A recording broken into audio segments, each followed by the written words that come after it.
कैसे हुआ अशोक सुंदरी का जन्म। एक दिन माता पार्वती ने भगवान शिव से संसार के सबसे सुंदर उद्यान में घूमने का आग्रह किया। अपनी पत्नी की इच्छा पूर्ति के लिए भगवान शिव उन्हें नंदवन ले गए, जहाँ माता पार्वती को कल्प वृक्ष नामक एक पेड़ से लगाव हो गया।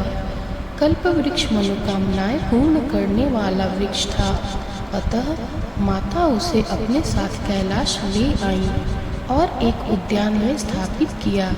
एक दिन माता अकेले ही अपने उद्यान में सैर कर रही थी, क्योंकि भगवान भोलेनाथ अपने ध्यान में लीन थे।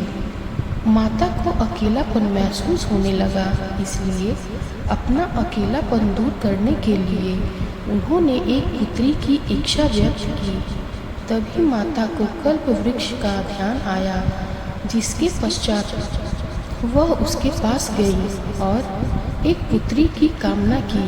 चूँकि कल्प वृक्ष मनोकामना पूर्ति करने वाला वृक्ष था, इसलिए उसने तुरंत ही माता की इच्छा पूरी कर दी, जिसके फलस्वरूप उन्हें एक सुंदर कन्या मिली, जिसका नाम उन्होंने अशोक सुंदरी रखा। उसे सुंदरी इसलिए कहा गया क्योंकि वह बेहद खूबसूरत थी। माता पार्वती अपनी पुत्री को प्राप्त कर बहुत ही प्रसन्न थी, इसलिए माता ने अशोक सुंदरी को यह वरदान दिया था कि उसका विवाह देवराज इंद्र जितने शक्तिशाली युवक से होगा। ऐसा माना जाता है कि अशोक सुंदरी का विवाह चंद्रवंशीय ययाति के पौत्र नहुष के साथ होना तय था।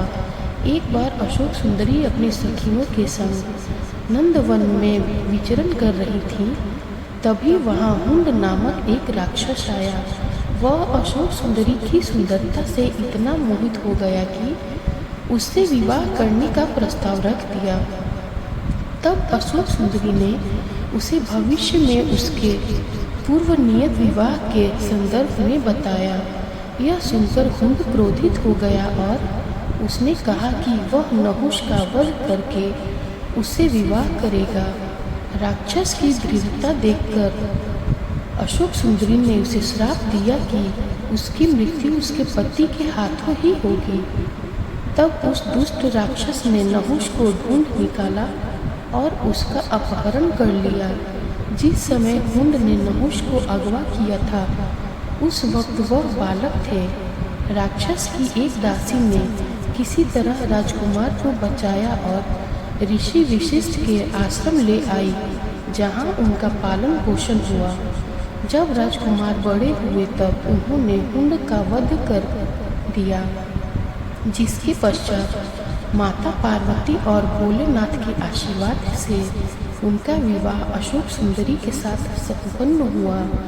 बाद में अशोक सुंदरी को ययाति जैसा वीर पुत्र और 100 रूपवान कन्याओं की प्राप्ति हुई।